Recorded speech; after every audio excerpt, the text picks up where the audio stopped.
April, my partner in crime, ang pogi niyong governor at ngayon DILG, naging MC pa.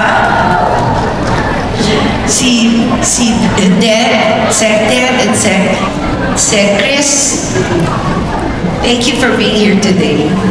Last Sunday was Father's Day, and when we were having lunch, tinanong ng asawa ko, anong gagawin mo next week? Sabi ko, punta ako sa Las Piñas.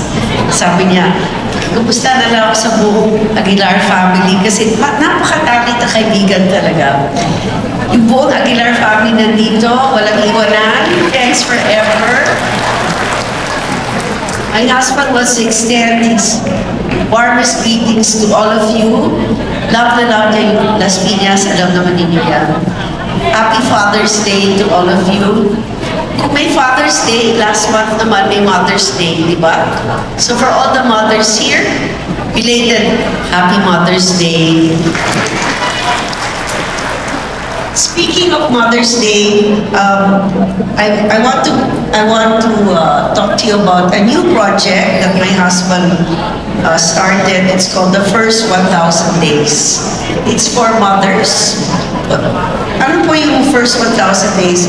Yan yung pinakamahalaga, the most important time of a kid, from the time nabuntis kayo until they're 2 years old. That's when your brain forms itself, right? So, my husband put 8 billion pesos. And Secretary then will put into good news. What's that for? That's for prenatal care, for vitamins, for sustenance, so that the brain of the child when they're young, until they're 2 years old, will be, it's a formative years, right? So that's, and now you can go but they're going to roll it out, and starting next week, we will have a nanay party list. We will have a first 1,000 days booth to give medicines and all that for mga buntis. Okay, courtesy of nanay party list for okay. Pressure. So, the last few days, this is in keeping with my husband's directive that we should bring medical services closer to the people.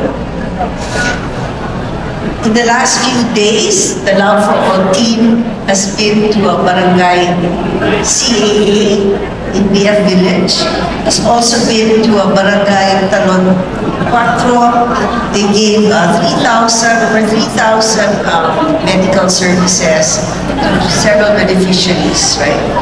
Today we have 1,000 registered patients who receive medical services, plus grocery bags, plus medical kits, rice.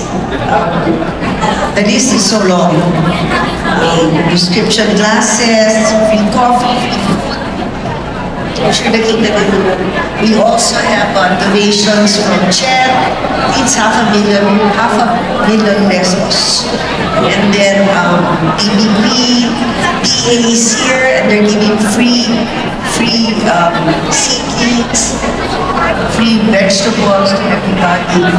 Nandito po yung negosyo to mentor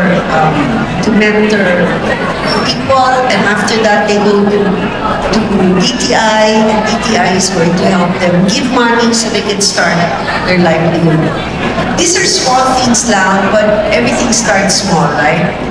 And thankfully, because of our private partners, we're able to make it a success. When we started this years ago, siguro lima lang kami. Ngayon, ang dami-dami na sumunod dito. So I want to thank all the private and public partners for being here today and helping bring services closer to the people. This is in keeping with my husband's directive. Parati ko niya sinasabi, lagi natin po mahalin ang Pilipinas. Lagi po natin mahalin ang Pilipino. Maraming pong salamat sa inyong lahat. Thank you for giving us a chance to be of service to you. Sama-sama tayong mabangon muli para sa bagong Pilipinas.